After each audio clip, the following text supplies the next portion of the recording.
Steve, here we go. Little demo on the control panel. On button. You'll see power comes on. Vacuum. Flood 1, flood 2. That's whether it leaves the screen wet or leaves the screen dry. Flood 1, flood 2. Again, the vacuum. Manual squeegee movement. Squeegee speed. This is the changeover for squeegee to flood. The pneumatic changeover. You can hear the solenoids going. Counter on off. Print head lift. Grippers on and off.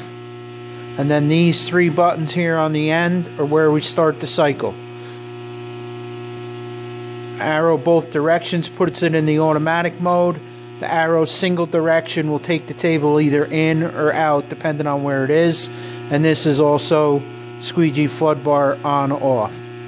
I've got the print head up in the air right now. So what I'm going to do is I'll bring the print head down.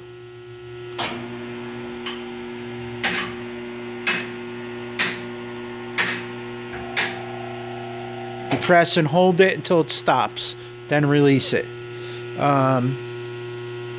As you can see, I've got the squeegee and the flood bar strapped to the back of the machine. So what I'll do is release that just to show you that all the functions are working. Okay, so here we go. This is, again, the manual button for the squeegee movement. I'll press the button, you'll see that the squeegee actually comes to me. This is used when they set up the machine. Again, here's the squeegee flood pneumatic changeover. Squeegee pressure equalizer system. Like I explained to you in the earlier video. On is off, pulled out is off. That's on. You'll see it change as I do it.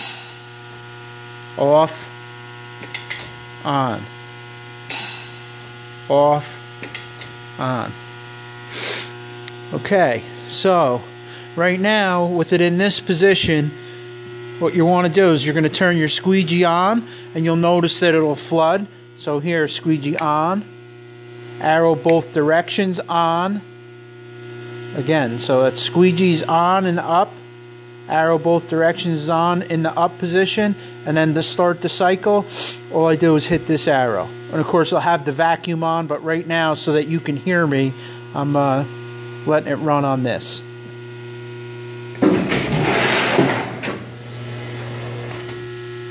It's set on the dwell timer.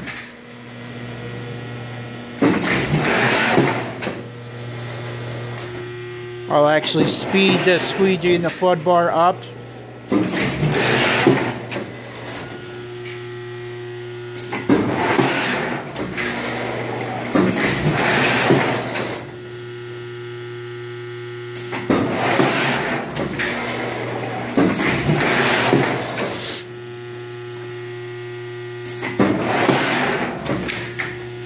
Okay, so I just stopped it there at the table in.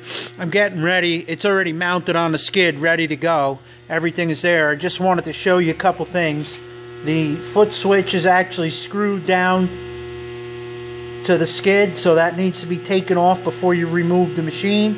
And then if you look on the 4 corners of the press, down at the feet, there's actually a lag bolt where it's lagged to the skid. So you'll remove the lag bolts. There's going to be a blue panel across the front there, a kick panel. That light blue kick panel will come off. You remove the lag bolts, and then you'll be able to lift the machine off of the pallet. Pretty much it. I got a new disconnect on there. You can see because of the way my wires are from my 3-phase inverter, the switch is actually taken apart, but there'll be a new switch that goes with it, with the lockout, for the lockout tag out. As you can see, everything is here. Squeegees, flood bars, the frames. There'll be a box with the sorted parts, the inserts, and the other stuff that I said that I would give you. So we're at the point right now where tomorrow morning, Thursday morning, they're supposed to be here to pick it up. So we're in good shape. Everything's ready to rock and roll. All you'll have to do is put power to it. You'll use those 4 corners of the press to level the table. In the box here is the jacking bolts for leveling, and then also 2 tabs for each one of the right side panel at the base here where I'm showing you. There's a tab that holds this guard, and then there's also 2 tabs that go in the back on the far corners to hold the 2 back corners. Those had to come off for shipping. So pretty much that's it. When you get it, what I would do is verify that the phasing, the power is correct.